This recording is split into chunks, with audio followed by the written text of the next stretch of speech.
শিরকের গুনাহের ক্ষমা আপনার শ্বাস বন্ধ হওয়ার আগে আল্লাহর দরবারে যদি ক্ষমা না চেয়ে গিয়ে থাকেন, তাবিজ যদি খুলে না ফেলে থাকেন, বাড়ি থেকে যদি বাপের মূর্তি সরিয়ে না ফেলে থাকেন, ছবি মূর্তি যদি টাঙ্গানো থাকে ভেঙে না ফেলে থাকেন, কোনো খাম্বায় গিয়ে যদি ফুল দেন, কোনো মূর্তিতে ফুল দেন, পাথরের মূর্তিতে ফুল দেন, ইট সিমেন্টের তৈরি মূর্তিতে ফুল দেন, বাড়িতে বাপের ছবিতে, হোটেলে বাপের ছবিতে ফুল ঝুলিয়ে রাখেন, অ্যালবামে বাপের ছবি ঝুলিয়ে রাখেন সম্মান করার জন্য, নেতা নেত্রীর ছবি ঝুলিয়ে রাখেন সম্মান করার জন্য, হাতে বালা পরেছেন, গলায় তাবিজ দিয়েছেন, হাতে আংটি দিয়েছেন, কুসংস্কারে বিশ্বাস করেন, এই দিনে এটা করলে এটা হবে, ওই দিনে এটা করলে এটা হবে না, অমুক দিনে বাকি দেওয়া যাবে না, অমুক দিনে বাঁশ কাটা যাবে না, অমুক দিনে বিবাহ দেওয়া যাবে না, ওই দিন শুভ নববর্ষ, ওই দিন শুভ জন্মদিন, ওই দিন শুভ ওই দিন অশুভ,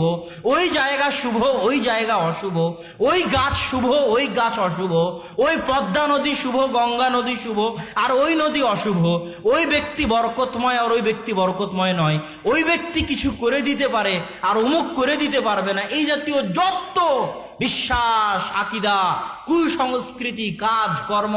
আপনার পরিবার, আপনার সমাজ, আপনার ব্যক্তি জীবনে আছে, এগুলোর নিঃশ্বাস বন্ধ হওয়ার আগে যদি ক্ষমা না চেয়ে যান, কিয়ামতের মাঠে আল্লাহ ক্ষমা করবেন না। আল্লাহ সুবহানাহু ওয়া তাআলা আমাদেরকে শিরকের গুনাহ থেকে বেঁচে থাকার তৌফিক দান করুক। আল্লাহুম্মা আমিন।